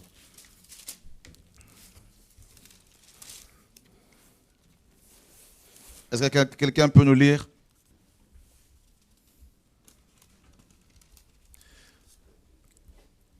Car tous sont péchés et n'atteignent pas la gloire de Dieu, et ils sont gratuitement justifiés par sa grâce, par la rédemption qui est en Jésus-Christ. Par la rédemption qui est en Jésus-Christ. Vous voyez, mes amis, ils sont gratuitement, sans payer. Nous n'avons pas payé. C'est ça qui est magnifique. Nous n'avons pas payé. C'est Dieu lui-même qui a payé. Parce qu'il a versé son sang qui était en Yeshua homme. Donc c'est Jésus-Christ notre Seigneur qui a payé le prix. Il a payé le prix à son Père. Yeshua homme a payé le prix à son Père. Il a versé son sang, ça vous le savez. Et la justice divine avait besoin du sang pur pour pouvoir nous pardonner. Yeshua disait aux pharisiens, si votre justice ne dépasse pas celle des pharisiens, vous ne serez jamais sauvés. Et il disait également que nous devrions être saints. Il disait, soyez saints comme votre Père Céleste est saint. Soyez parfaits, précisément, comme votre Père Céleste est parfait. Or, nous, en tant qu'hommes vendus au péché à l'époque, nous, en tant qu'humains vendus au péché, nous ne pouvions pas devenir parfaits sans l'aide de Dieu. Parce que Dieu est tellement saint que pour atteindre ses exigences, pour atteindre sa sainteté, sa perfection, il fallait son sang. Et lui seul pouvait, mes amis, lui seul pouvait nous sauver. Donc ici, nous avons vu que la rédemption s'obtient grâce au sacrifice justement de Yeshua, notre Seigneur et Sauveur. Alléluia, gloire à Dieu. Alors regardez, on a vu que agorazo, c'est acheter un objet au marché. D'accord? Donc acheter un objet au marché. Donc, dans la rédemption, c'est-à-dire la délivrance, rédemption égale délivrance par le paiement de la rançon ou d'une rançon. Donc, dans la rédemption, nous avons d'abord agorazo, c'est-à-dire nous avons été achetés au marché. D'accord? Achetés. Nous avons été achetés. Donc, Christ a payé à qui? Il n'a pas payé au péché, il n'a pas payé, donné cette rançon au péché, qui était notre maître. Il n'a pas non plus donné cette rançon à Satan. Il a payé le prix, il a versé son sang, il a, n'est-ce pas, amené son sang dans le Saint de Saints au ciel. Ça, vous l'avez compris. Donc, il y a la notion de l'achat. Et il y a aussi la notion du rachat. Vous voyez, c'est deux termes différents. Hein? Donc, il y a l'achat et il y a le rachat. D'accord? Racheter quelque chose, c'est reprendre ses droits. C'est acheter quelque chose qui t'appartenait avant. Si on dit, je veux racheter ma maison, c'est-à-dire avant j'avais cette maison, elle m'appartenait, je l'ai perdue, je l'ai vendue, ensuite je veux la racheter. Donc vous voyez bien que notre maître, le premier maître que nous avons eu, c'est Dieu lui-même. Gloire à Dieu. Donc ensuite il y a, comme on l'a vu, il y a exagorazo. Il nous a achetés, il ne nous a pas laissés au marché, bien sûr. Parce qu'il nous a achetés, il nous a sortis de ce marché. Donc voilà pourquoi ceux qui vous enseignent que vous avez encore vos liens familiaux ancestraux, alors que vous êtes chrétiens, mes amis, doivent être enseignés correctement. Parce que le Seigneur ne nous a pas seulement achetés, il nous a également sortis de ce marché, exagorazo. Il ne nous a pas seulement sortis de ce marché, il nous a également rachetés. Donc, acheter, sorti du marché, racheter. C'est terrible, hein? 3 actions.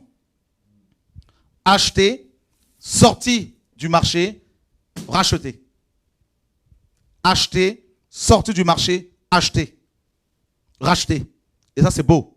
Vous voyez, en hébreu, le chiffre 3, mes amis, est le chiffre, le nombre de la confirmation, hein, de l'accomplissement.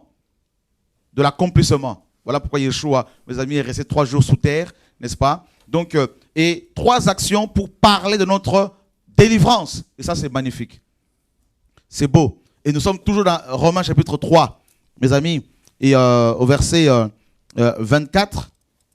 Et voilà, nous sommes, et si on peut nous lire Galates chapitre 3, verset 13. Galates 3, 13.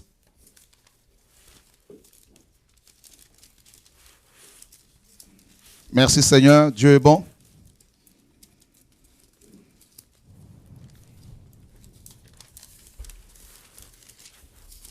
Quelqu'un peut le lire, Galates 3, 13. Christ nous a rachetés de la malédiction de la loi, quand il a été fait malédiction pour nous, car il est écrit, maudit est quiconque est pendu au bois. Il nous a rachetés aussi de la loi. Il nous a rachetés du péché, d'accord, qui était notre maître. Il nous a aussi rachetés de la loi. Donc vous voyez bien qu'il y avait la loi qui nous contrôlait, qui nous condamnait. Il y avait le péché qui régnait sur nous. Il y avait les démons qui nous manipulaient. Donc Christ nous a délivrés d'abord du péché, ensuite des démons, de Satan. Troisièmement, n'est-ce pas, de la loi mosaïque qui nous condamnait. Et ça c'est beau. Donc vous avez ici le verbe racheter. D'accord? Il nous a rachetés. Et ça, c'est magnifique. Il nous a rachetés. Il nous dit, donc, tu peux le relire encore, Teddy, s'il te plaît? Christ nous a rachetés de la malédiction de la loi, quand il a été fait malédiction pour nous, car il est écrit, maudit est quiconque est pendu au bois. Et Galates 4, 5. Galates 4, 5. Afin qu'il rachète ceux qui étaient sous la loi, afin que nous recevions l'adoption. Alors, racheter ici, dans ces 2 passages-là que tu as lus de Galates, c'est exagorazo. D'accord? Exagorazo. Donc, et ça, c'est beau. Donc, vous voyez, donc on a lu le premier passage, hein, c'est l'utro. Il nous a rachetés, il nous a délivrés, parce qu'il a payé une rançon. Ensuite, Galates 3, 13 et Galates 4, 5, ces 2 passages nous disent que, il nous a rachetés, c'est-à-dire littéralement, il nous a sortis du marché. Waouh! Alléluia. Amen. Donc, tu es dit tel que tu es là, tu n'es plus un objet de vente. un produit qu'on doit vendre. Alléluia. Gloire à Dieu. Gloire à Dieu. C'est pour cela qu'il est en train de sortir son peuple du marché des commerçants qui vendent des CD, des DVD chrétiens, qui vendent des ouvrages chrétiens et qui veulent imposer, qui disent que la gratuité, c'est pas vraiment ça. Tout est gratuit dans le royaume de Dieu. Amen. Voilà, le prix a été payé par Yeshua. La grâce, le salut est gratuit. Maintenant, bien sûr, on paye, il y a un prix que nous payons, c'est-à-dire la persécution. Ça, oui, il n'y a pas de problème. Nous souffrons pour voir aussi les âmes être touchées. Ça, il n'y a pas de problème. Nous souffrons. La croix, oui, il n'y a pas de problème. La persécution. Mais mes amis, aller vendre les choses ici et là pour faire avancer le royaume du Seigneur, c'est pas correct. Aller acheter des choses pour faire avancer le royaume, c'est pas correct. Tout est gratuit. Voilà, que Dieu soit béni. Donc on va marteler cela jusqu'à la fin de notre séjour terrestre. Cela ne nous empêche pas de soutenir financièrement l'œuvre du Seigneur, les frères et ceux qui ont le besoin. Ça, il n'y a pas de problème. D'ailleurs, je tiens à préciser, depuis que nous prêchons le message de la gratuité, mes amis, que tout est gratuit selon Matthieu 10, 8, nous voyons comment des chrétiens, mes amis, soutiennent financièrement l'œuvre du Seigneur. Donc ça, mes amis, on peut le démontrer, les preuves sont là, et nous tenons à dire merci au Seigneur et merci aux frères et sœurs qui soutiennent cette œuvre-là, et qui soutiennent les pauvres, les orphelins, les veuves. Voilà. Donc, vous avez vu, donc, il y a Galates 3.13 et Galates 4.5 qui nous parlent de la sortie du marché par Yeshua, et nous sommes toujours dans Galates chapitre, dans Romains chapitre 3, verset 24, si on peut encore le relire. Et ils sont gratuitement. Tu peux le relire, s'il te plaît, Ourigen, si tu l'as trouvé. Et ils sont gratuitement justifiés par sa grâce, par la rédemption qui est en Jésus-Christ. Tu peux relire encore, s'il te plaît. Et ils sont gratuitement justifiés par sa grâce, par la rédemption qui est en Jésus-Christ. J'aime ce passage-là. Encore une fois. Et ils sont gratuitement justifiés par sa grâce, par la rédemption qui est en Jésus-Christ. Ils sont gratuitement. Ils n'ont pas payé. Nous n'avons pas payé. Gratuitement justifiés. Gratuitement justifiés par grâce. Que Dieu, mes amis, soit béni, que Dieu soit glorifié au nom de Yeshua, notre Seigneur et Sauveur. On va lire encore, mes amis, Tite 2.14. Tite 2.14.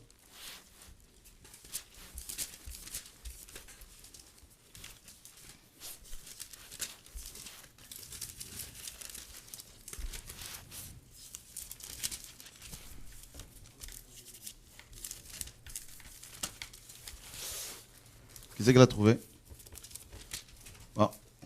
Et ce n'est pas Adam qui a été séduit, mais la femme ayant été séduite a été la cause de la transgression. Tite 2.14. Excuse-moi. Voilà. Je suis un Timothée. Il y a un Timothée. Je vais le lire. Okay. Qui s'est donné lui-même pour nous, afin de nous racheter de toute iniquité et de nous purifier pour lui être un peuple qui lui appartienne en propre. Afin de nous racheter de quoi? De toute iniquité. De toute iniquité. Donc là encore, on a un autre passage qui nous dit que nous avons été délivrés du péché. D'accord? Donc, et la rançon n'a pas été payée au péché, ça on a compris. Donc, ni à Satan, c'est à Dieu et à Dieu seul. Parce que la rédemption, c'est le fait de nous amener, n'est-ce pas, au niveau, à la hauteur de la justice divine pour pouvoir approcher Dieu dans l'adoration, pour le servir, pour l'adorer et ainsi de suite. Voilà, frères et sœurs. Et voilà ce que le Seigneur a opéré, voilà ce que le Seigneur a fait à la croix pour nous sauver. Donc, je me répète pour la bonne compréhension du message, pour bien comprendre la pensée que le Seigneur nous communique ce soir. 3 termes grecs étaient utilisés pour parler de la rédemption. C'est quoi la rédemption? La rédemption signifie la délivrance par le paiement de la rançon, par le paiement d'une rançon. Et qui a payé la rançon ici? Eh bien, c'est Yeshua, homme, n'est-ce pas? Jésus-Christ, homme. Et à qui a-t-il payé cette rançon? Il ne l'a pas payé à Satan, il ne l'a pas payé au démon, il ne l'a pas payé au péché qui était notre maître, il a payé à son Père, il a payé à Dieu. Jésus-Christ, homme, il a payé à Dieu. Pourquoi à Dieu? Parce que Dieu est tellement juste qu'il, mes amis, exige que les pécheurs subissent des jugements, que celui qui tue doit être tué. Voilà pourquoi, pour sauver les hommes que nous sommes, Dieu, bien sûr, est devenu homme. Pourquoi homme? Parce que le Rédempteur ne pouvait prétendre sauver les gens s'il n'était pas de la même famille qu'eux. Voilà pourquoi Dieu est devenu homme comme nous, semblable à nous, pour pouvoir nous sauver en tant qu'homme. Et c'est magnifique, mes amis, cette œuvre-là. C'est glorieux. Et il nous a sauvés en tant qu'hommes. Il a sauvé la race, la descendance d'Adam. Voilà pourquoi vous verrez dans Matthieu chapitre 1 et dans Luc chapitre 3, il est question de la généalogie de Jésus-Christ homme, qui remonte jusqu'à Adam, le premier homme. Voyez? Donc il est venu sauver la descendance d'Adam et Ève. Et nous sommes dans Hébreux chapitre 2, verset 14. Hébreux 2, 14.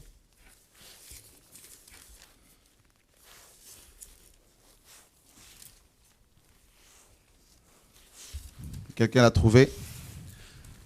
Ainsi donc, puisque les enfants participent à la chair et au sang, lui aussi de même a participé aux mêmes choses, afin que, par la mort, il rende impuissant celui qui avait le pouvoir de la mort, c'est-à-dire le diable. Par la mort, il rende impuissant celui qui avait la puissance de la mort, c'est-à-dire le diable. Tu ne peux pas rendre impuissant quelqu'un et l'enrichir encore en lui payant une rançon. Amen.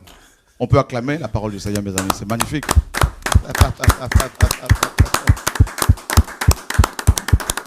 Si tu payes la rançon à Satan, tu l'enrichis, tu le rends puissant. Amen. Or, Jésus-Christ est venu pour rendre impuissant, c'est-à-dire pour dépouiller. N'est-ce pas qu'il est écrit qu'il a dépouillé? Amen. Amen. Non. N'est-ce pas qu'il est écrit qu'il a dépouillé? Amen. Alors, pourquoi vous allez dire que la rançon a été payée à Satan? Ça, c'est dire que Satan a été enrichi par Jésus-Christ, alors qu'il n'a jamais été notre maître à l'origine. Il a usurpé, c'est un voleur et un menteur. Il a volé les clés, parce que Adam a cédé ses clés. Et nous sommes, donc il a rendu impuissant. Non, on peut tous répéter cela. Afin de rendre impuissant. Afin de rendre impuissant. Afin de rendre impuissant. Celui qui est impuissant, il n'a plus de puissance. Il n'a plus de force. Nous sommes d'accord? Amen. Alors le mot impuissant, c'est inopérant. Incapable. Or, les riches sont capables de choses. Les pauvres sont incapables de faire des choses, certaines choses que les riches peuvent faire, comme manger, voyager ici et là, tout ça là. Donc Satan, par la rédemption, par la mort de Yeshua à la croix, par la mort de Jésus-Christ, Satan a été, mes amis, appauvri. Appauvri de qui? De nous. Il n'était plus notre chef. Il n'est plus notre chef. Il a été appauvri de quoi? De quoi, mes amis? De qui? De nous? De quoi? Et des clés de la mort et du séjour de mort. Nous sommes dans Apocalypse 1:18, mes amis. Il nous faut la parole. Il nous faut, mes amis, être enseignés correctement pour pouvoir défendre la sainte doctrine. C'est important, c'est capital, mes amis. Satan, Hébreux 2:14 nous dit qu'il a été rendu impuissant parce que Christ a paru comme un vrai homme. Comme les enfants participent à la chair et à la naissance et au sang, il y a participé lui-même. Apocalypse 1:18. T'as dit? C'est bon. Je suis le premier et le dernier, et je vis. J'étais mort, et voici je suis vivant au siècle des siècles. Amen, et je tiens les clés de Hadès et de la mort. Ah, je tiens les clés de Hadès, l'enfer, et de la mort. Satan a été, mes amis, appauvri. On va encore prendre un autre passage qui est terrible encore. Déjà, ce passage est trop fort. Tous les passages bibliques sont forts, sont magnifiques. Il n'y a pas de souci. Il y a un autre passage encore qui, mes amis, confirme la véracité de l'appauvrissement de Satan par le Seigneur Jésus-Christ. Oh, j'aime la parole, mes amis. Non, le Seigneur enrichit ses enfants. Il n'enrichit pas le diable. D'accord? Nous sommes dans Colossiens 2:14. Alléluia, gloire à Dieu. Colossiens 2:14.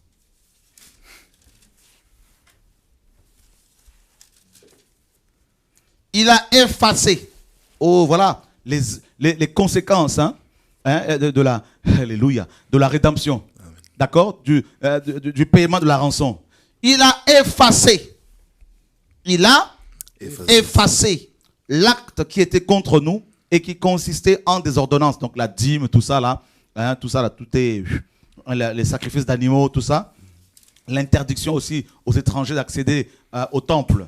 hein, donc noirs, français, américains, arabes, tout ça. Seuls, mes amis, les Hébreux pouvaient accéder au temple et encore, seuls les Lévites pouvaient accéder au lieu saint, les sacrificateurs, et seul le grand prêtre pouvait accéder une seule fois par an au lieu très saint, au sein de saint. Et regardez, il a effacé l'acte qui était contre nous et qui consistait en des ordonnances et qui nous était contraire. Et il a entièrement aboli en le clouant où? À la croix. À la croix. Et verset 15, est-ce que quelqu'un peut lire ça à haute voix, s'il vous plaît, pour vous montrer que Satan n'a pas reçu une rançon quelconque, là, mes amis. Il a dépouillé les principautés. Il a quoi? Il a dépouillé les principautés. Il a quoi, t'as dit? Il a dépouillé les principautés. Il a dépouillé les principautés. Herman, s'il te plaît. Est-ce que tu peux t'aider? Lève-toi, s'il te plaît, t'aider. Lève-toi, s'il te plaît. On va montrer aux frères et sœurs le dépouillement. Hein, ils savent ce que c'est là. Ce qui est en dessous là, c'est bon là? C'est quand même correct? Tu penses? C'est correct, hein? C'est correct? On peut te dépouiller là? On peut écoute. Hein, enlève les boutons là, s'il te plaît, à mes amis là. On va dépouiller notre frère là. Hein? Au nom de Yeshua. Gloire à Dieu. Alléluia. Voilà. Donc écoutez bien mes amis là. Il a dépouillé les principautés. Tu restes debout, il n'y a pas de problème. Je finis la lecture ici là parce que je suis vraiment excité là mes amis là. Il a dépouillé les principautés et les puissances et les a exposées publiquement en spectacle en triomphant d'elles par la croix. Donc le dépouillement, d'accord? Le dépouillement. Alors moi j'arrive, je suis plus fort que toi, d'accord? Et toi tu n'es pas le diable bien sûr, juste un exemple. Hein? T'es le méchant, et j'arrive, tout ça là, et je dis, ben écoute, rien que dans ta présence, hein, dans ma présence, toi-même commence à enlever ton manteau parce que moi j'ai pas à te toucher. Tu enlèves voilà, tu enlèves ça, et ce manteau là c'est quoi? Eh bien les clés de la mort et du séjour des morts, et de l'enfer. D'accord? Qu'il avait volé à Adam et Ève. Parce que c'est un voleur. Le diable est un voleur. Alléluia. Eh bien, dépouillé, appauvri et non enrichi. D'accord? Et c'est fini. Il dit, je tiens les clés de la mort et du séjour de mort. De l'enfer. Voilà, te dit. Alors, dire que Satan a reçu une rançon, c'est insulter le Seigneur, c'est méconnaître l'évangile parce que la rédemption, c'est la base du message de Yeshua, de l'évangile que Paul a prêché. C'est la base de la vie chrétienne. Voilà, donc j'invite tous les frères et sœurs qui veulent se former, les prédicateurs, les dirigeants d'église qui veulent se former, frère, c'est pas de l'orgueil, on a besoin d'être enseignés. Vous voyez, les bases, ça c'est les bases, là, de reprendre les bases. Le conseil que je donne aux dirigeants, c'est quoi? Aux jeunes qui prêchent. Ne cherchez pas les révélations, là, parce que la Bible est déjà la révélation.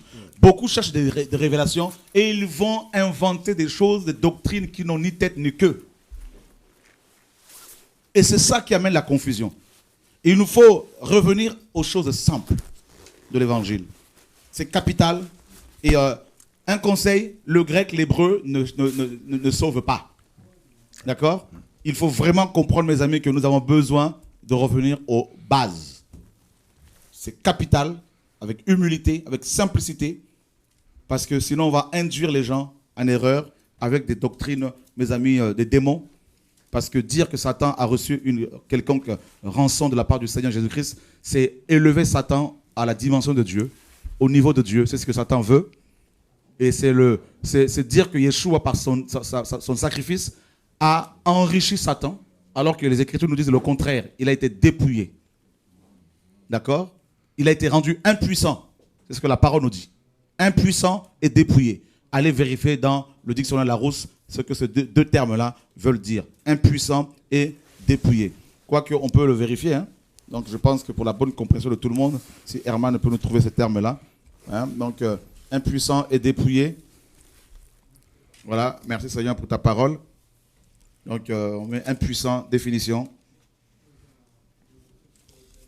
Dieu est grand, Dieu est magnifique. Voilà, la rédemption. Le Seigneur est bon. Le Seigneur, Job, ah ben oui, il y a le micro ici, merci Eric. Et, Job disait, je sais que mon Rédempteur est vivant et qu'il se lèvera, le dernier. Donc le Seigneur est vraiment notre Rédempteur. Et voilà, mes amis, la parole est claire, limpide, simple. N'allons pas la compliquer, n'allons pas nous compliquer la vie, n'est-ce pas? Au nom de Yeshua, notre Seigneur et Sauveur, le Dieu d'Israël. Et voilà, donc par sa mort, le Seigneur nous a rapprochés avec le Père. Il nous a sauvés, il nous a enrichis plutôt. Hein, donc, comme la parole le dit, pas avec les billets de banque. Il nous a enrichis avec les choses célestes. L'amour, la paix, la joie, la bonté, les fruits de l'esprit, hein, l'onction, l'autorité, tout ça. Et il nous a vraiment, vraiment bénis. Nous sommes un peuple béni, un peuple libéré. Et mes amis, pour finir, afin de vous laisser le temps de poser des questions, comme nous avons quelqu'un en ligne, on va vous prendre dans quelques minutes, ne vous inquiétez pas. Dans 1 Pierre chapitre 2, verset 9, et Pierre dit quelque chose de très fort. 1 Pierre 2, 9, Pierre dit, mais vous êtes la race élue, vous êtes la prêtrise royale, la nation sainte, le peuple acquis. Voilà le mot qui m'intéresse ici. Le peuple acquis. Hein, donc, l'acquisition. D'accord? Le peuple acquis. Comment? Par le sang de Yeshua, afin que vous annonciez les vertus de celui qui vous a appelé des ténèbres à sa merveilleuse lumière. Donc, vous qui autrefois n'étiez pas son peuple, mais qui maintenant êtes le peuple de Dieu. Vous qui n'aviez pas obtenu miséricorde, mais qui maintenant avez obtenu miséricorde. Voilà, mes amis, donc nous sommes un peuple acquis. Le peuple acquis. Et dans Acte 20, 28, le Seigneur dit, Paul dit aux anciens, et Paul dit aux anciens, mes amis, merci pour la parole. Acte 20, 28, c'est un passage que beaucoup connaissent. Et Paul dit, prenez donc garde à vous-même et à tout le troupeau sur lequel le Saint-Esprit vous a établi évêque pour paître l'église de Dieu, qu'il a acquise par son propre sang. Hein, dans les textes, dans les Bibles traduites à partir des textes minoritaires, c'est-à-dire Ségon, Darby, tout ça, ici, il est écrit que l'église du Seigneur, alors que dans les textes majoritaires, textes à partir desquels on a traduit des Bibles comme la Martin, la BGC, l'Osterwald, tout ça, la Bible de Sassy, eh bien, il est écrit ici Dieu, c'est Dieu et non le Seigneur. Le mot ici c'est Théos. Donc l'église de Théos, l'église de Dieu, qu'il a acquise par son propre sang. Nous sommes le peuple acquis, nous sommes l'église acquise. Comment? Par le sang de Dieu. D'accord? Et ce n'est pas un homme, mes amis, ce n'est pas le sang d'un homme, c'est le sang de Dieu qui nous a rachetés, qui nous a sauvés, qui nous a délivrés. Donc, plus aucun démon ne peut vous tuer, plus aucun homme ne peut vous maudire, plus aucun pasteur ne peut vous maudire, plus aucun franc-maçon, rosicrucien et cancard, mes amis, maïcarien ne peut vous détruire. Satan lui-même ne peut rien. D'ailleurs, Paul le dit dans Romains 8, n'est-ce pas? Si Dieu est pour nous, qui sera contre nous? Mes amis, il dit j'ai l'assurance, car j'ai l'assurance, ni la mort, ni les anges, ni la faim, ni les persécutions, ni les problèmes, ni rien, ni personne ne peut nous séparer de l'amour de Dieu manifesté en Jésus-Christ. Voilà l'assurance que vous devez avoir. La rédemption, elle est éternelle, n'est-ce pas? Elle est éternelle. Votre salut est un salut éternel, mes amis. Soyez en paix. Satan a été vaincu au nom de Yeshua. Satan a été complètement dépouillé. Il n'est pas, mes amis, il ne peut plus nous tuer tant que nous marcherons dans l'obéissance vis-à-vis du Seigneur, vis-à-vis de sa parole. Au nom de Yeshua, rien ne pourra vous arriver. Et je vous assure, j'en suis une preuve vivante. On a tout fait pour me nuire, me détruire. Et je vois comment Dieu confond toujours mes ennemis au nom de Yeshua. Alors, le mot, bien sûr, impuissant, hein, donc l'adjectif impuissant signifie qui, faute de la force ou des moyens nécessaires, ne peut agir, remplir le rôle qui devrait être le sien. La deuxième définition, c'est qui est dépourvu d'efficacité, qui n'a pas d'effet, de résultat utile. Troisième définition, qui est incapable d'accomplir une action ou de produire un effet nécessaire. Donc, vous voyez, et ça, c'est ce que l'adjectif impuissant veut dire. Maintenant, nous allons voir dépouiller. Hein, donc, nous savons ce que c'est, mais on va quand même prendre des définitions dans le dictionnaire pour que vous compreniez que le Seigneur est vraiment, mes amis, puissant. Voilà, donc que Dieu soit glorifié. Et dépouiller, c'est quoi? Enlever la peau d'un animal, les écailles d'un poisson, l'écorcher, l'épiauter. D'accord? Et Et ensuite, ôter ses vêtements à quelqu'un, le déshabiller. Donc, on ne peut pas dire que Satan a reçu la rançon de qui que ce soit parce qu'il a été déshabillé, il a été dépouillé. Voyez? Et prendre quelque chose à quelqu'un malgré lui. Satan ne voulait pas. Malgré lui, le Seigneur a pris les clés qu'il avait de la mort et du séjour des morts. Donc, il a été plutôt plus appauvri qu'enrichi. D'accord? L'en priver, le déposséder. D'accord? Dépouiller ses héritiers par un testament. D'accord? Dégarnir quelque chose d'une autre chose. Ou l'en priver.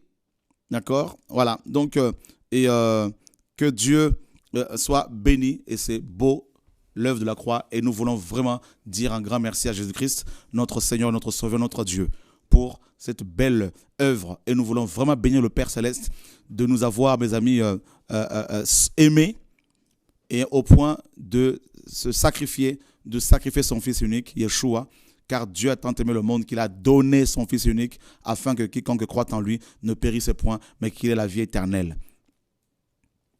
Si vous avez enseigné des fausses doctrines, il est temps, comme nous on l'a fait hier, de vous repentir publiquement. Publiquement. De demander pardon aux enfants de Dieu publiquement, aux enfants de Dieu. C'est ça aussi la force d'un prédicateur, d'un enfant de Dieu. L'humilité précède la gloire. Voilà, mes amis. Et comme vous le savez, nous ne voulons plus marcher dans les sentiments. Il est question de la vie éternelle, on ne fait plus de sentiments. Et je voudrais dire aux uns aux autres, mes amis, que nous aimons le Seigneur, mais l'ordre doit revenir. L'ordre doit revenir. Au nom de Yeshua. Et on a quelqu'un en ligne. Allô, bonsoir. Attendez. Allô, bonsoir. Oui, bonsoir. Bonsoir, mon frère. Je vous appelle parce que l'enseignement que vous apportez est très bon. Ça me fait du bien. Mais il y a quelque chose que je ne comprends pas. Pourquoi en Afrique, les gens continuent à parler de dot, à payer la dot, alors que Jésus nous a rachetés? Très bonne question, ma sœur. Et pourquoi? Parce que, comme on l'a si bien dit hier et dans le passé, c'est parce que beaucoup, non seulement en Afrique, en France, en Europe, partout, blanc, noir, jaune, parce que les hommes veulent garder leurs traditions, leurs coutumes. Le Seigneur disait dans Matthieu 15 aux pharisiens, vous avez remplacé la parole de Dieu par votre tradition. Donc, la dot n'est pas du tout néo-testamentaire, c'est-à-dire elle n'est pas une pratique que les apôtres ont encouragée et c'est très, très culturel. Et je vois des gens qui exigent de l'argent pour marier leurs enfants. C'est tout simplement du vol. Voilà. Donc, respecter ses beaux-parents, sa belle famille, honorer sa belle famille, ce n'est pas seulement en leur offrant des biens matériels, c'est en étant respectueux, c'est en étant, mes amis, en aimant son mari, sa femme. Et pourquoi les gens continuent-ils à observer cette pratique? C'est parce que beaucoup, mes amis, ma soeur, aiment tout simplement l'argent. D'autres sont tout simplement dans l'ignorance. C'est pour cela qu'il faut enseigner pour qu'ils comprennent ces choses-là. Et c'est pour cela que nous luttons, nous nous battons pour amener les gens à comprendre que Christ nous a délivrés de toutes ces choses-là. Voilà. Donc, et c'est tout simplement du vol. C'est devenu un commerce et c'est complètement charnel et voire même parfois diabolique. Voilà. Eh bien, je te remercie, mon frère. Je te remercie parce que j'ai beaucoup exhorté les frères et sœurs, surtout ici. Hein, je suis à Laval depuis 2 ans et demi, 3 ans bientôt. Et les gens n'acceptent pas. Les gens n'acceptent pas que je leur dise que Jésus vous a déjà racheté. Il a déjà payé un grand prix. Donc, pourquoi vous acceptez encore? Non, mais mes parents ne pourront pas accepter ça. Comment dire à mes parents? J'ai dit, mais vous êtes rachetés. C'est vous qui devriez parler à vos parents, leur expliquer la chose. C'est vous qui êtes dans la lumière, donc il faut parler à vos parents pour dire non, vous n'êtes pas une marchandise. Amen. Amen. Amen. C'est tout à fait le mot exact. Voilà. Donc, malheureusement, beaucoup ne veulent pas de la vérité. Ils veulent trouver des versets ici et là qu'ils tordent, hein, donc, comme Pierre le dit, Paul le dit, pour justifier cette pratique-là, qui n'est pas du tout, néo-testamentaire. Voilà. On prie pour eux. Bon, ben, je te remercie, mon frère. Que Dieu Merci. te bénisse. Merci, bon courage. Merci pour tout ce que tu dis. Merci, au revoir. Au revoir. Que Dieu soit béni. C'est beau de réaliser que nous sommes délivrés. Alléluia.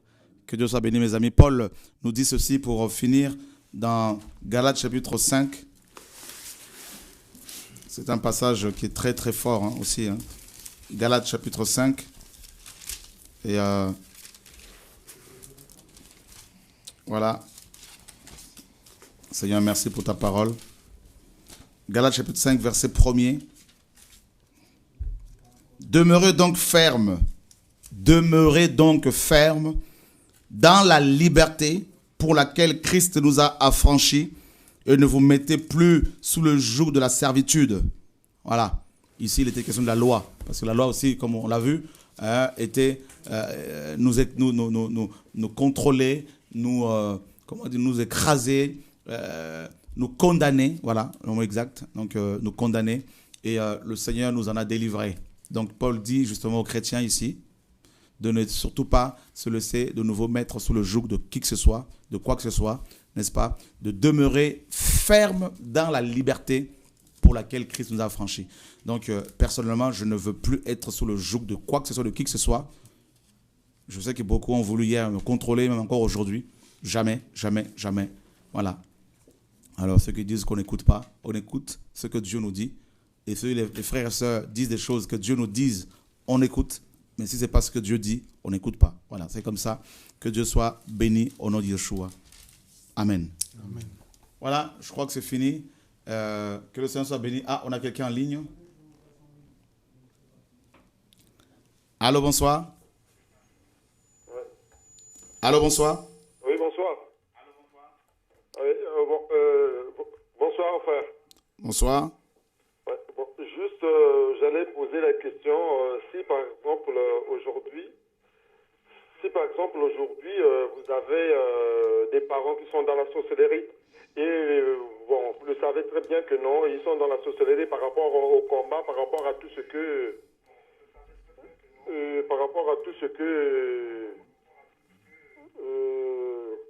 comment dire, par rapport à tout ce que tu as vécu, par rapport à tes parents, donc tu le sais très bien que donc ils sont dans la sorcellerie. Est-ce que on ne peut pas dire la vérité aux parents que non, vous êtes dans la sorcellerie, donc arrêtez de pratiquer la sorcellerie, donc il faut donner votre vie au Seigneur.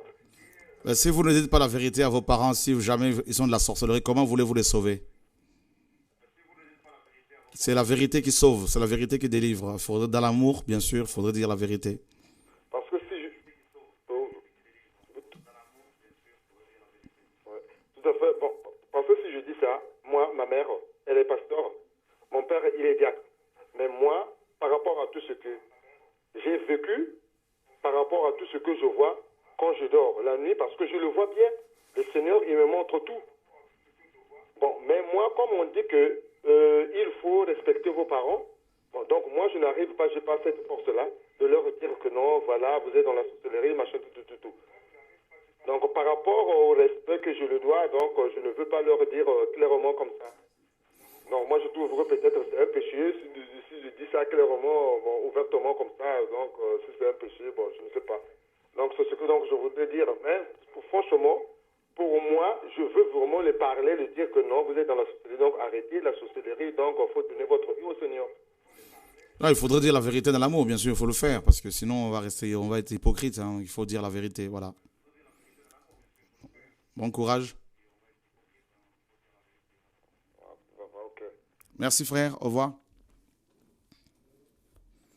Voilà mes amis, nous bénissons le Seigneur. Rappelez-vous bien que le 3, à partir du 3 juin, il y a une mission au Canada et aux États-Unis. Vous êtes nombreux à nous appeler pour avoir les informations concernant ces programmes, parce qu'il y en a plusieurs. Et que le Seigneur soit béni en tout cas pour votre mobilisation, pour vos prières. Merci encore pour votre patience. Que le Seigneur vous garde, mes amis, au nom de Yeshua, dans la paix. Que Dieu vous garde. Au revoir.